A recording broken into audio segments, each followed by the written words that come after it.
What's going on, everybody? It's GAMEUNBOXINGREVIEWS here, and welcome back to another episode of The Countdown to Halloween! This is a daily series in which every episode I'll show you how to make popular characters using the LEGO DC Supervillains Character Customizer. So without further ado, let's see who we're going to be making today. Alright, so in today's episode we're of course going to be making Werewolf by Night from Marvel Comics. So to start off with, we're of course going to head on into Custom Character, Appearance, Head, Preset Head this time, and you want to scroll all the way to the very bottom until you find Pride's head, and for the colour we're going to go with this brown right here. Now then, Pride is of course a character that is included in one of the Shazam movie DLC packs, so you will need one of those DLCs if you want to be able to make my very own custom version of Werewolf by Night in this game. But if you do have that piece, all you need to do after that is back out of there, head on into the hair section, and we're going to scroll all the way to the bottom until we find Beast Boy's hair. Now for the first colour you're going to go with this dark brown, and the second colour is going to be matching the skin tone.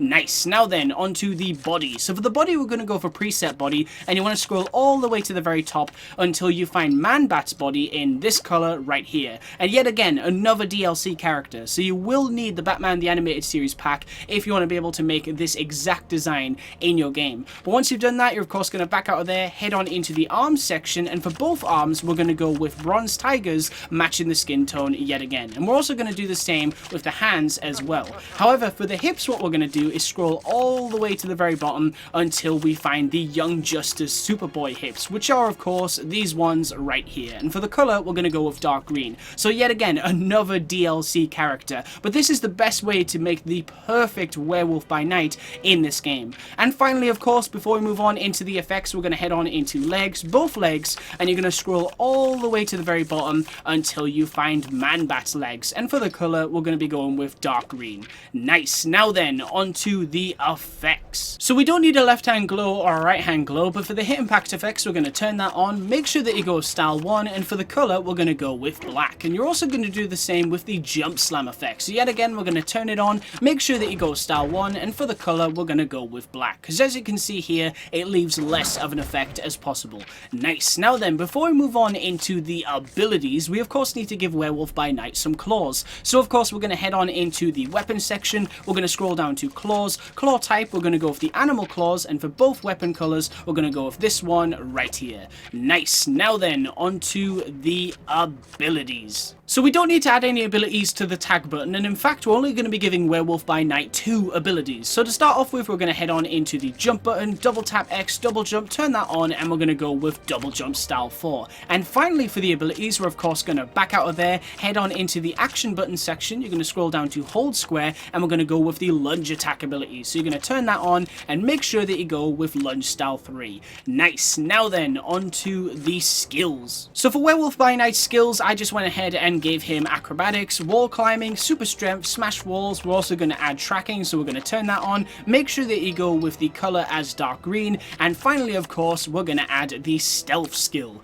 Nice. Now then, onto the personality. So for the health icon I just went ahead and chose green. For the health type we're going to go with standard health. For the voice, just choose any male voice. For the speed, go with normal. For the target reticle, there's not really much to choose from here, so I'd probably just recommend going with Mercy Graves. And then for the animation, obviously this just needs to remain as normal, because of course when you give your character a weapon it usually changes the animations anyway. Nice. Alright, so we've done the appearance, the abilities, the personality, we've given him his claws, so now all we need to do is fill in the basic information. So for the status I think I'll stick with neutral, for the affiliation we'll go with unknown, and then for the name obviously it won't fit Werewolf by Night in here, so we're just going to call him Werewolf.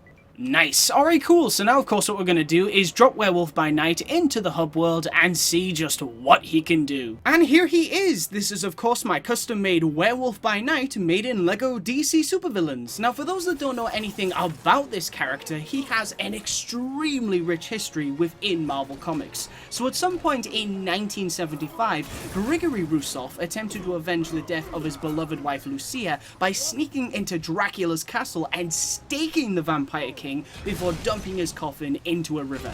However, after also going on to free a woman at the castle by the name of Lydia, little did Gregory know that she was in fact a werewolf, which proceeded to attack him, resulting in him becoming afflicted with the werewolf curse. Now, while Gregory's descendants were born before that event, the curse on the Russoff family only needed a catalyst to trigger it, which brings us to Gregory's great-great-grandson, a Transylvanian baron and scholar by the name of Gregory, father to Jacob and Lisa Russoff. So at some point in the 1950s, Gregory managed to acquire a copy of the Darkhold, also known as the Book of Sins, and after foolishly reading a passage about the werewolf curse, Gregory activated said curse and became a werewolf himself. Now, before being killed by a group of hunters armed with silver bullets, Gregory sent his wife and 2 children to Laura's native country of America for their own protection. Years passed and Laura eventually settled down in the western state of California in the city of Los Angeles, where she met and fell in love with a man named Philip Russell, who she later married, leading to her legally changing her eldest son Jacob's name to Jack Russell. Now, when Jack turned 18 years old, the dreaded curse struck again and turned him into a werewolf like his ancestors before him, granting the teen superhuman strength, stamina, agility, reflexes, speed, senses, and durability,